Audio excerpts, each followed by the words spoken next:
পানীয়েই প্ৰাণীৰ প্ৰাণ, কিন্তু আপুনি কেনেকুৱা পানী সেৱন কৰে? বজাৰত সহজতে উপলব্ধ পানীসমূহ কিমান সুৰক্ষিত? আমি গ্ৰহণ কৰা পানীত মানৱ দেহৰ বাবে প্ৰয়োজনীয় উপাদানসমূহ আছেনে? আপুনি যি পানী সেৱন কৰিছে সেয়া আপোনাৰ দেহৰ বাবে কিমান সুৰক্ষিত?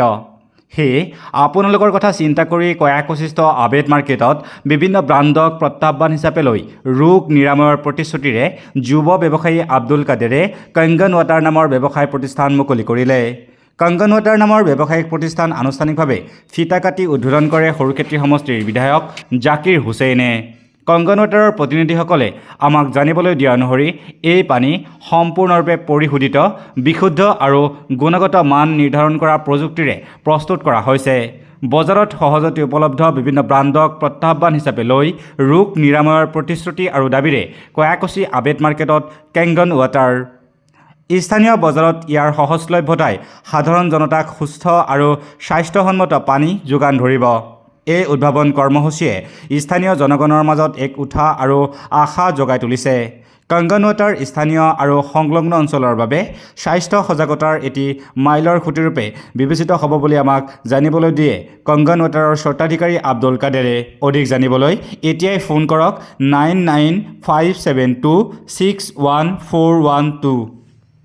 আজি আমাৰ কয়াকুছি অঞ্চলৰ যুৱ ব্যৱসায়ী আব্দুল কাদেৰ ডাঙৰীয়াই বিশুদ্ধ খোৱা পানী যাতে আমাৰ অঞ্চলৰ ৰাইজে পায়, বিশুদ্ধ খোৱা পানীৰ সুবিধা যাতে অঞ্চলবাসীয়ে পায়, তাৰ কাৰণে এটা গোটেই আজি ইয়াত আহি গম পালোঁ যে ইণ্টাৰনেশ্যনেল মাৰ্কেটত চলি থকা কংগন ৱাটাৰ তেখেতৰ কোম্পানীৰ এটা প্ৰজেক্ট ইয়াতে খুলিলে।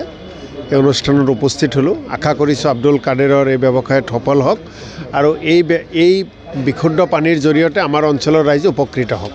কোম্পানীৰ প্ৰডাক্টৰ নাম হ'ল কেংগন ৱাটাৰ। কেংগন ৱাটাৰ জি, কেংগন ৱাটাৰ খালে মানুহে কেনেদৰে উপকৃত হ'ব? আচলতে আমাৰ যিটো পানী খাওঁ আমি এচিডিক পানী, আমাৰ কেংগন ৱাটাৰ যিটো পানী দিয়ে আয়নাইজাৰ এলকালাইন ৱাটাৰ। তো আমাৰ মানে বডিত তাৰমানে কি এলকালাইনৰ জৰুৰত। অলৰেডি আমি যিবোৰ খানা খাওঁ এচিডিক খানা খাওঁ, গতিকে খানা আমি এচিডিক খাই আছোঁ, পানী যদি এচিডিক খাওঁ গতিকে বেমাৰ যিমান এচিডিকৰ পৰাই হয়। পানীটো খালে পানী যদি আমি এলকালাইন খাওঁ তেনেহ'লে আমাৰ পূৰা বডিটো নিউট্ৰেল হৈ যাব, এলকালাইন হৈ যাব। গতিকে আমি বহুত বেমাৰৰ পৰা আমি বাচিব পাৰিম।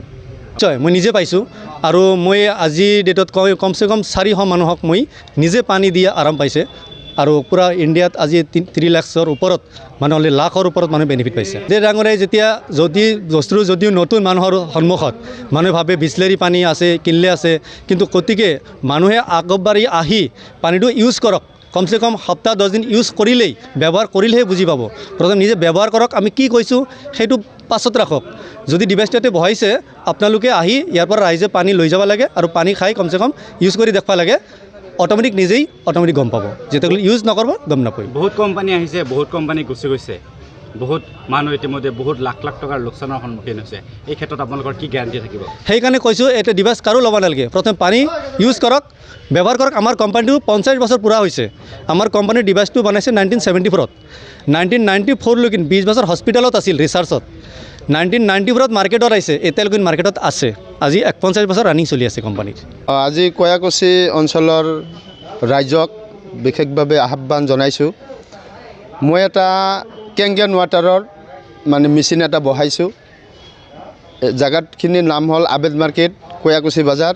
খুব ভাল পানী, গতিকে আপোনালোকে আহি পানী লৈ পানী খাওক, ইউজ কৰক, ৰিজাল্ট নিজে নিজে পাই যাব। সমূহ কয়াকুছি অঞ্চলৰ বা কয়াকুছি বজাৰৰ মানুহৰ পৰা মই দোৱা আৰু আশীৰ্বাদ বিচাৰিছোঁ।